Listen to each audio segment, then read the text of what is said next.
നമസ്കാരം. ക്യാപ്സ്യൂൾ കേരളയ്ക്ക് വേണ്ടി മറ്റൊരു വീഡിയോയുമായിട്ട് ഇത്തവണ സംസാരിക്കാൻ തിരഞ്ഞെടുത്തിരിക്കുന്ന വിഷയം ഈ ആരോഗ്യകരമായ നടത്ത. ഇപ്പം പൊതുവെ പറഞ്ഞാൽ കേരളത്തിൽ കൂടുതൽ പേര് വ്യായാമം എന്നുള്ള രീതിയിൽ നടക്കുക എന്നുള്ളത് ഇപ്പോൾ നടക്കുന്നുണ്ട് ആൾക്കാർ. അതൊരു നല്ല കാര്യമാണ്.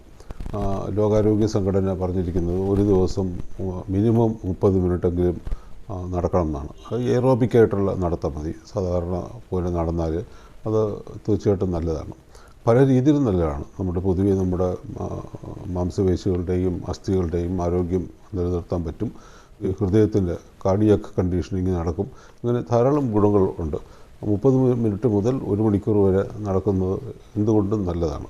പക്ഷേ അതോടൊപ്പം നടക്കുമ്പം അത് സുരക്ഷിതമായിട്ട് നടക്കുക എന്നുള്ള കാര്യം കൂടെ നമ്മൾ ചിന്തിക്കേണ്ടിയിരിക്കുന്നു. ഇത് പറയാൻ കാരണം ഇന്നലെ പെരുമ്പാവൂരിൽ ഒരു 63 വയസ്സുള്ള ഒരു സ്ത്രീ നടന്നപ്പം അവരുടെ പിന്നിൽ നിന്നൊരു കാർ വന്ന് അവരെ ഇടിക്കുകയും അവർ മരിക്കുകയും ചെയ്തു. അത് പെട്ടെന്നുണ്ടായ ഒരു സംഭവമാണ്.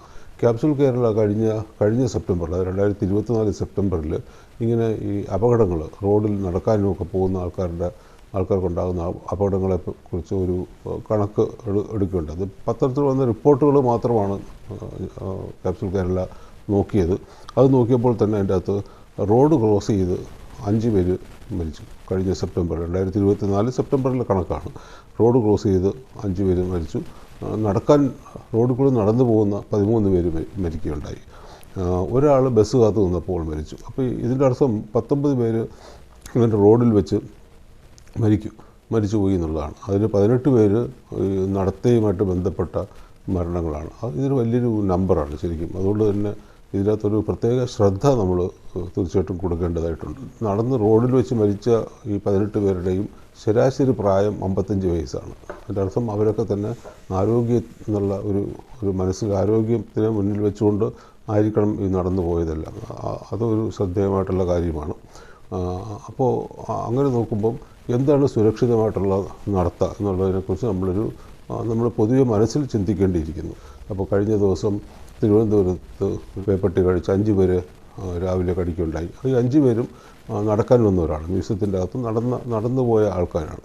അപ്പോൾ ഇതൊക്കെ നമ്മളെ കാണിക്കുന്നത് പല രീതിയിലുള്ള സുരക്ഷ എന്നുള്ള ഒരു ആശയം കൂടെ നമ്മൾ നടക്കുന്നതിൻ്റെ കൂട്ടത്തിൽ ഒപ്പം കൂട്ടണം എന്നുള്ളതാണ്. കഴിയുന്നിടത്തോളം റോഡ് നിയമങ്ങൾ പാലിക്കുക, നടപ്പാതയുള്ള കാൽനടക്കാർക്ക് വേണ്ടി സുരക്ഷിതമായിട്ടുള്ള പാത ഉണ്ടാക്കുന്നിടത്ത് മാത്രമേ റോഡിൽ നടക്കാവൂ. ബാക്കിയുള്ള അല്ലാത്ത സ്ഥലങ്ങളിലാണ് നമ്മൾ നടത്താനായിട്ട് ഉപയോഗിക്കേണ്ടത്. പ്രത്യേകമുള്ള ഗ്രൗണ്ടുകളോ അല്ലെങ്കിൽ നടപ്പാതകളോ നടക്കാൻ വേണ്ടി സർക്കാരോ അല്ലെങ്കിൽ പഞ്ചായത്തുകളോ അല്ലെങ്കിൽ പൊതുസ്ഥലങ്ങളിലോ സുരക്ഷിതമാണ് എന്നുള്ള സ്ഥലങ്ങളിൽ വേണം നടക്കാനായിട്ടുള്ളത്. ഒരു നടക്കാനായിട്ടുള്ള ഇടങ്ങൾ ഏത് തിരഞ്ഞെടുത്താലും അവിടെ ഒരു അപകടകരമായിട്ടുള്ള മൃഗങ്ങളൊന്നും വരാത്ത ഇടമായിരിക്കണം. അത് പാമ്പാകാം, നായ്ക്കളാകാം, മറ്റെന്തെങ്കിലും മൃഗങ്ങളാകാം. അപ്പോൾ അങ്ങനെയുള്ളതൊന്നും വരത്തില്ല എന്നുള്ള ഉറപ്പ് അതിൻ്റെ അകത്തുണ്ടാവണം. അങ്ങനെയുള്ള സ്ഥലങ്ങളിൽ വേണം നമ്മൾ നടക്കാനായിട്ട്. നമ്മൾ അതിനൊരു ശ്രദ്ധ എന്തായാലും തീർച്ചയായിട്ടും കാണണം. പിന്നെ മറ്റ് ചിലർ നടക്കുമ്പോൾ പ്രശ്നം ഉണ്ടാകുന്നത്, എന്തെങ്കിലുമൊക്കെ അപകടം ഉണ്ടാകുന്നത് ഇരുട്ടത്ത് നടക്കുമ്പോഴാണ്. വളരെ വെളുപ്പിനെ നടക്കുമ്പോഴത്തേക്ക് സൂര്യൻ ഉദിക്കുന്നതിന് മുമ്പ് നടക്കുന്നത് ചിലർക്ക് ഇഷ്ടമാണ്. തീർച്ചയായിട്ടും അങ്ങനെ നടക്കാൻ പാടില്ല എന്നില്ല.